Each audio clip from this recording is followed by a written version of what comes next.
A massive explosion hits Iran's capital the day after its supreme leader was killed. The Israeli military saying it's striking targets in central Tehran today. On the ground, flames, people screaming. This is the aftermath of a massive and coordinated missile attack launched by the U.S. and Israel in a move designed to cripple the country's nuclear program and overturn the government. State media reporting more than 200 people were killed in Iran during those initial strikes. Now, Iran has since retaliated with its own air attacks on Israel and on U.S. bases in the Middle East, along with other targets in the region, including Dubai.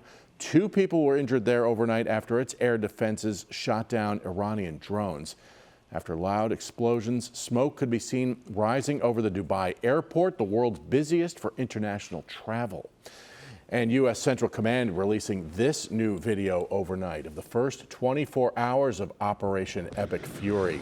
It shows the U.S. military launching missiles into the air and aerials showing the damage over Iran. Strikes like these leading to the death of Iran's supreme leader, who has ruled that country since 1989.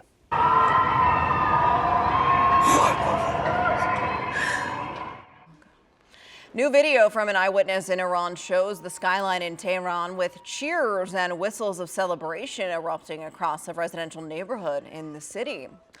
Mourners also seen crying and waving Iran's flag in Tehran today. Many mourners condemning the attacks, with one woman screaming, "You killed my imam." Iran's Parliamentary Revolutionary Guard has threatened to carry out its most intense offensive operation ever against the U.S. and Israel. In Pakistan, 6 people were killed in clashes with police overnight after hundreds of protesters stormed the U.S. consulate there. Officials at the hospital say at least 8 others were hurt.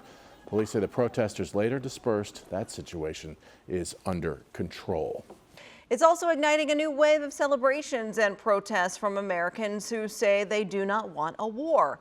Their chants rang out from Times Square in New York City outside the White House and in front of Los Angeles, California's City Hall.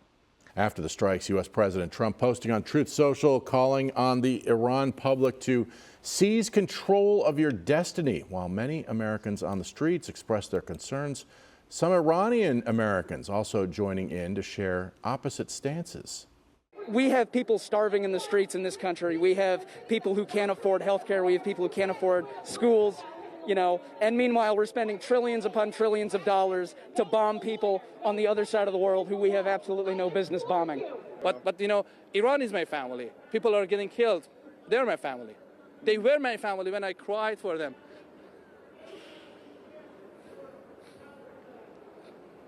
Where were these people?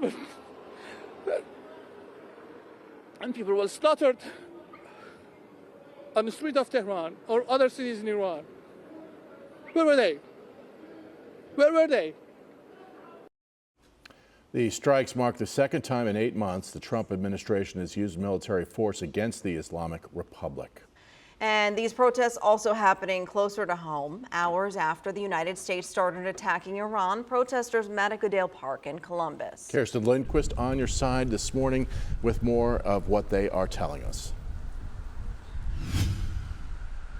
Good morning to you, Tom and Amy. You've heard those mixed reactions from folks across the aisle, both sides, again, on these airstrikes in Iran. But the protesters who met at Goodale Park wanted to make sure that even though they are thousands of miles away from the Middle East, they want to make sure that their voices are being heard and that they do not want to see war in the Middle East. Those protesters met at the gazebo in Goodale Park to again voice their concerns as part of a nationwide wave of Stop the War on Iran protests following Saturday's military strikes. This emergency demonstration comes amid rapid buildup in the Middle East. According to organizers, the Pentagon has deployed approximately 50,000 soldiers and 2 aircraft carriers to the region, marking the largest concentration of U.S. forces there since the 2003 invasion of Iraq. Many at the rally expressed frustration with the Trump administration.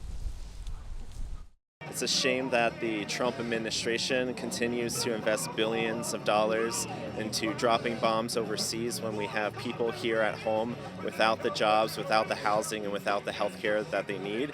Those billions of dollars that we're putting into new bombs could go into funding our communities here at home. Some of the people in Saturday's protest belong to the group Veterans for Peace. They say war in Iran is not the answer. Protesters tell us they encourage other Central Ohioans to keep an eye out for further calls to action later this week. On your side, I'm Kirsten Lindquist for Good Day Columbus.